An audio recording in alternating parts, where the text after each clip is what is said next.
We had some new world champions, some veteran comebacks, and a whole lot of outrage on some medals and shirts this month.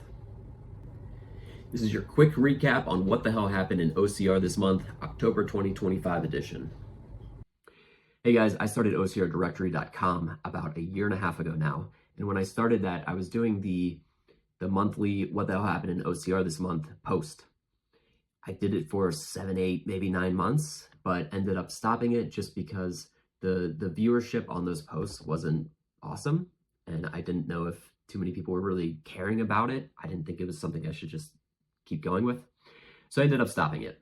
Overall, I still think it's a cool idea and I want to try to bring it back and do it again, but this time it's just going to be in a different format. So here we are on YouTube, trying a different format. I'll see how it goes, see how you guys like it, and maybe it'll be a thing we just keep doing. So let's get into it. We're not going real deep here. This is just a high-level recap on some of the bullet points and topics that are worth mentioning that happened in OCR over the past month. So let's jump into it. I've got 17 bullet points on topics from the month that I want to talk about. First up, we have USAOCR teaming up with War-X event. They put an event on each year in late June out in Thurman, Ohio, which is south of Columbus. But they're kind of known for being a pretty cool event. They have giant obstacles. They have a huge slide that goes down into water. There's a bunch of fire. I think there's gunfire and stuff, very war-esque going on in that event. Anyway, USAOCR is going to do a 3K and 12K format over that weekend with those guys and those obstacles. So it might be pretty exciting to watch, who shows up to that. And then I think it's a qualifying event for the USAOCR national team. Secondly, Veejay Jones is back, sort of. He's putting himself out there again. He's giving us some teasers about maybe jumping back into the OCR scene and signing up for some racing next year. He's got a new podcast called the Veejay Cast. It's just a bunch of casual chatting about golf, about how his training is going, getting back into training, and the good old days of OCR. He also just did a watch along with the Spartan race out in Croatia, the Sprint World Championship. So if you'd rather watch that one with his commentary, check it out. It's not bad. So for number 3, we're getting into Spartan-related content. Of the 17 bullet points, 7 of them are going to be Spartan-related. Not too bad, under half. I really didn't want the whole video to be Spartan only. So 7 isn't too bad. But to kick it off, early in October, we had the Spartan Super World Championship out in Mammoth Lakes, California. If you guys remember, OCR WC was at the same venue last year. Mammoth Lakes, this venue starts at 9,000 feet, and you're going up and down the hills, and you're peaking at over 9,800. It looks like. You can see this chart that I made last year for Mammoth Lakes. It's up there. So if you're not accustomed to that, you're going to have a tough day. Anyway, last year we saw OCR WC there, and we had a very similar battle last year and then this year. We had Joshua Reed and Eugenio Godinez Romero battling back and forth last year. First time around, Eugenio got the win, Josh right behind him. And then this year, they just switched places. Josh came out ahead. I think he's in pretty good peak fitness. We saw him just a few weeks prior at the Spartan Pan American Championship in Seattle, getting first there as well. Along with those two guys, we had some more of the OGs showing up. Rose Wetzel and Annie Doobie also were there, getting first and second place. All right, 4th, Spartan Sprint World Championship in Hvar, Croatia. Had some really awesome live coverage from the European team out there. The venue looks amazing. If you're looking for a vacation spot and you get in a Spartan race on the side, it looks like a pretty cool place to visit. On the men's side, there was a tight battle for first and second between Stein Legrand and Richard Heineck for the majority of the race. Like it was surprising, honestly, because that field was extremely stacked. A lot of the guys were very fast, but those two just pulled ahead and just battled each other for most of it. Towards the end, Stein missed his spear and Heineck pulled it in for the win. And then on the ladies' side, like, you should see these times. Look at this, like first through fifth place, 40-second difference. We have what, like 3 seconds, 4 seconds, and overall first through fifth is 40-second difference. So, you know, if you haven't watched it yet, check it out. The battles were pretty tight and it was fun to watch, especially on the ladies' side. Like, they're just coming in back to back to back. Some pretty exciting finishes all around. All right, number 5. We have another positive for Spartan racing in the US. Spartan race hit a new venue and people freaking loved it. Racers tackled Massanuttein, probably not Massanuttein, Massanuttein, Virginia. I'm gonna call it that. I don't know. They just hit this up last week. They had steep hills, tons of vert, just really awesome views up on the top too, and just a lot of positive feedback about this place. Scott the Faint Knowles had a podcast recently, a few days ago. He put it out there. A few of the guys talking about several topics, but this event was one of the main points they touched on. So if you want to hear more about it, check that out. But people highly recommend this place. Check out David Garrett's comment on it. On par with Wintergreen and Palmerton. So if you're into mountain races, check this one out. All right, now for some of the negative news when it comes to Spartan race. Of course, there's always negative news every month. There's always something going on. Anyway, these next two are sort of related, so I'm going to combine them, and we have 6-7.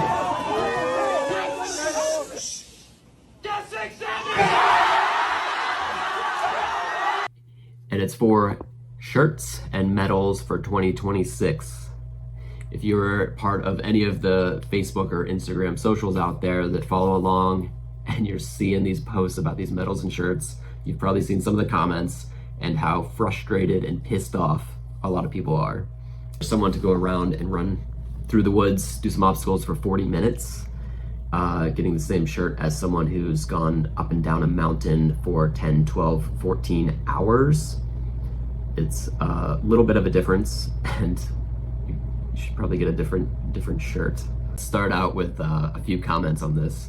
And before we even get into talking about this 2026 stuff, check out Jonathan's comment where he's like, would really like to have my 2025 season gear before I make comments on medals and t-shirts for next year. I've seen that comment more than a few times. It's like November, we're almost into 2026 and people are still waiting for their season pass gear. All right, and then we have Marina saying, ultra racers at least deserve a different shirt that represents the grueling mileage we put in with an ultra finisher in purple. It's a badge of honor and a great conversational piece. Please don't make generic shirts that you would get at a local town 5K. If Spartan wants to save money, get rid of the black headbands. I don't know if headbands really matters that much, but completely agree with the shirt comment. Like I mentioned, sprint versus ultra, like, come on guys, like, yeah, it's a completely different race. But at the end of the day, Denise sums it up pretty well, and it's the reason why so many of us just keep going back, no matter how pissed off we get of some of these changes that Spartan Race makes. Denise says, I'm just happy my body is able to race and for the amazing people I've met along the way. Yeah, at the end of the day, that's it, you know? Like, Spartan Race can piss us off week after week after week, month after month, year after year, but those are the reasons we still go back. All right, for number 8, one more big negative when it comes to Spartan Race that I've got to put out there. And honestly, I don't know much about this one because it was just presented to me like last night, and it's something that's going on like actively right now. Agoge 300 in Sparta, Greece went off October 31st. It's like a 3-day event, it looks like. Anyway, 300 people go out. It looks like it's a 70-mile, 115K ruck march through Greece. And you guys got to check out the comments. Let's go through a few of these. Equalizer coaching, saying complete mess, inconsistent rules, zero organization. It was just chaos. I paid for nothing. I'm so disappointed. Sierra with left an 18-year-old in the mountain with no search and rescue, only for a family member to go and find him. Despicable, so unprofessional. Worst event ever. Ben Allen runs.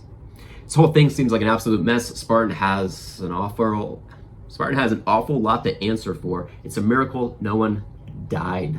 Utterly atrocious. And Jordan Walsh with surprised no one died with how badly organized it all was. Dr. Sandra something. Chaos, lies, and bad organization. What a shame. I'm waiting for my husband with our 4-month-old baby. They left him behind with no info, no help. Disgusting. Wow. What are you guys doing out there? Zhao Martins, 1991. I never complained and Spartan changed my life. But what happened to Agoge today is a joke. They set everyone up for failure, nonsense rules. No one made the cutoff on time. No idea how those 16 are still there. So I didn't mention this before, but it starts with 300 participants. And it sounds like before it was even halfway done, like, what is that number? 284 were dropped. I think the cutoff times were just like insane. So yeah, it's not even halfway done and all these people are dropped. It sounds like 16 people were, as of last night, like still actively moving forward. And there's a lot of controversy around that. I'll mention these two last comments where maybe we get a little bit of an idea of why those 16 are still there. The engine says it wasn't that the athletes weren't prepared. Rules were made up and changed. Made teams with random people. No one made the actual cutoff, but they chose a handful of people and let them continue. That's coming from multiple friends I have over there attending the event. If that's true, that's pretty sad to see. And then Dr. Sufian mentioning how the rules state that you're like in a team and you have to stay with your team. And a lot of people followed those rules. And he's saying how 16 people just left their teammates and then the organizers accepted them. So maybe they beat the cutoff because they left their team. Badly organized event. So I don't know if there's going to be more information that comes out about what actually happened out there. Like I said, I think it's still actively happening right now. But you know, if I find out some more info, maybe I'll throw it up on Instagram or in next month's post. All right, number 9, another Spartan topic. This one, it's not positive or negative. It's just weird. Spartan is introducing Spartan Doubles. They have an open doubles and an age group doubles, and it's coming quicker than you might expect. In 5 or 6 weeks, we're going to see the Central Florida Spartan race, and that is an option out there. So you can sign up for it even before the end of the year. Honestly, this doesn't interest me all that much, so I didn't look into details about like what are the rules and how it all works. I don't really know. Speaking of doubles in OCR and hybrid fitness racing, number 10 on the list, Kris Rugloski and Austin Azar are now doubles for life. They got engaged in October on a mountain, of course. So big congrats to them. Send them some love if you haven't yet. All right, number 11 on the list. Guess what, guys? I am cheating a little bit. This is actually like late September, but I did not do this last month. And it's an event that, you know, I wanted to touch on. I didn't want this whole thing to be just Spartan race only. So we're gonna get into it. Midwest OCR. It's an event that occurs in Illinois. It's a freaking good time, and just the reviews are super positive. I'll say too, like the Instagram slogan for Midwest OCR is the toughest race you'll ever love. I think that's spot on. Checking out some of the comments from the race. Kristen saying, it's the best race of the year. Thank you, thank you, thank you. Still going over all the fun, amazing obstacles one after another. Also different and unique. and a great technical course. Wonderful community, so thankful to be a part of it. Jay Torres, who I believe is Jeff Torres, who just accomplished the Spartan Killington Ultra for the first time just like a month ago. He says, smash hit event of the ages again. I'll gladly promote you guys because you can tell easily you guys put your hearts in this race. I'll be back next year. Super positive. And another thing about Midwest OCR, we saw for the first time ever a women's champion in the bearded challenge. It's 3 laps of the course. These obstacles they have are like pretty tough. And to do 3 full laps of the course in whatever the cutoff time is a pretty tough challenge, it sounds like. And Vivian Tran went out there and made it happen for the first time on the ladies' side. Chainsaw Rick saying, legend. Those obstacles were by far the hardest around, and you did them all 3 times. Amazing performance, Vivian. Number 12, UIPM put on their Obstacle World Championship in Beijing. If you like short distances on a flat track with some obstacles, this is your thing. They had formats of 100 meter, 400 meter, 3K, and team relays. Drew in athletes from over 30 countries. You can check out some of their coverage on YouTube. It actually is pretty cool. It looked like a fun time and a fun and fast course. Another piece of news, like UIPM, I guess, is merging with FISO in 2026. It sounds like FISO is doing one more standalone event out in Ireland next year. And then after that, they're like merging together. And UIPM, I believe, is like the organization that's like trying to get OCR into the Olympics, maybe Los Angeles 2028. If you're into that, it's a cool step for the sport. Now for items 13 and 14, they both have to do with Tough Mudder. First off, Tough Mudder announced a trifecta pass for 2026. I guess it's a 5K, 15K, and Infinity event bundle. I have no comment. I don't know what they're doing. The term trifecta has been with Spartan Race Brand like since the beginning for like over a decade, I believe. Like if Tough Mudder wants to do this, like at least call it something else. Trifecta is just very Spartan related terminology. It seems like every year Tough Mudder is just slowly evolving into more and more Spartan Race, which is not cool, guys. Like, keep your own identity. Another thing with Tough Mudder that's a little bit of a sad, negative thing, a little bittersweet. I'll push the names out for the 2025 Holy Grail winners. You can see the top 10 list here. The Holy Grail has to do with like the endurance series for Tough Mudder. Overall, if you do the tougher mudder, the toughest mudder, and the world's toughest mudder all in the same year, I think like as an athlete, they'll like add up those miles and that's your score for the Holy Grail. So it's a pretty cool series. But the sad thing is it looks like it's not coming back for 2026. All right, guess what? I forgot one Spartan topic. It's a simple one. Anyway, number 15, Canadian National Series wrapped up in October at the Blue Mountain venue. I have not been to that venue, but it's kind of on my bucket list. It looks like a pretty cool place to check out in Canada. Coverage was by the OCR Report.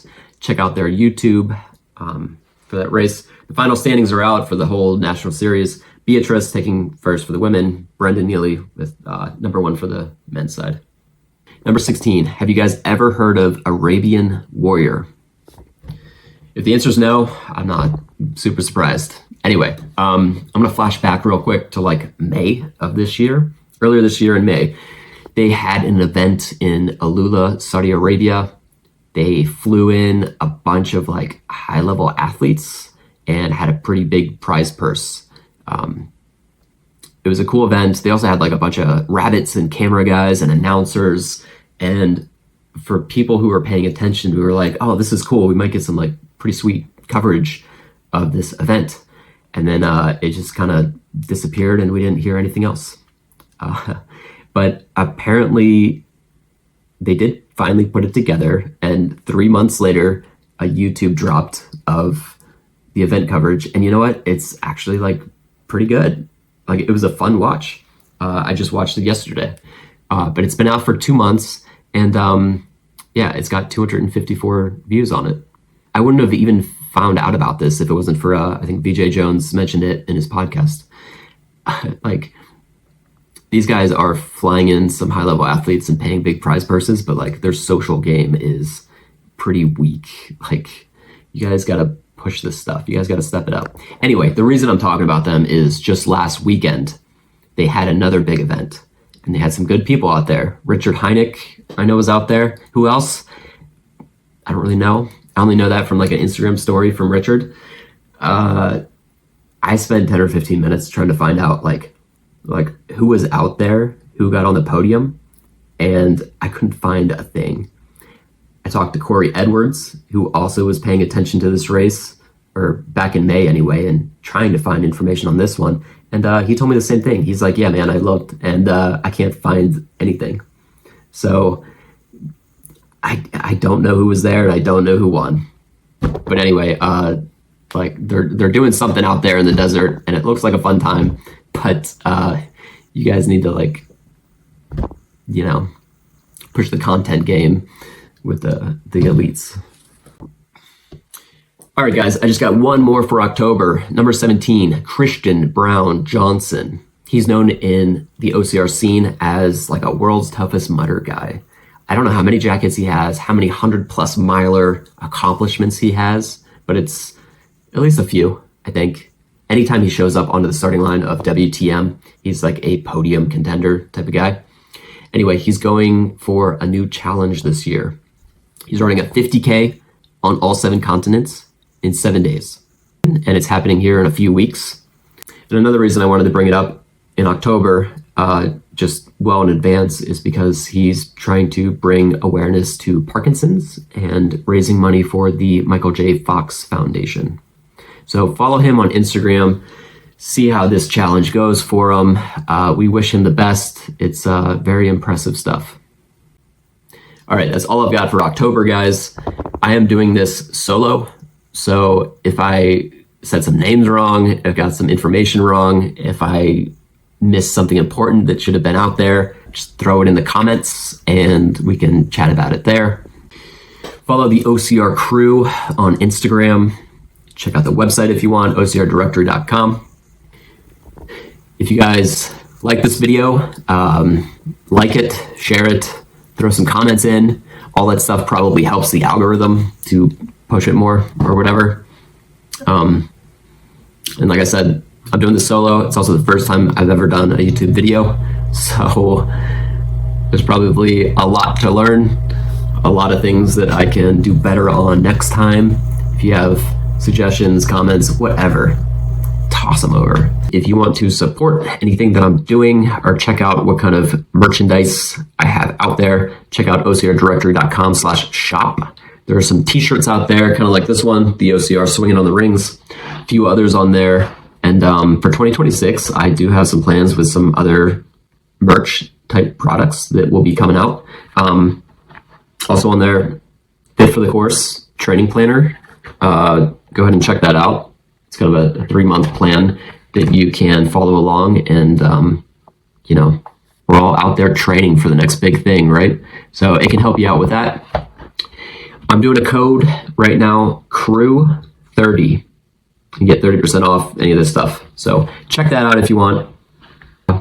That's it, guys. Till next time.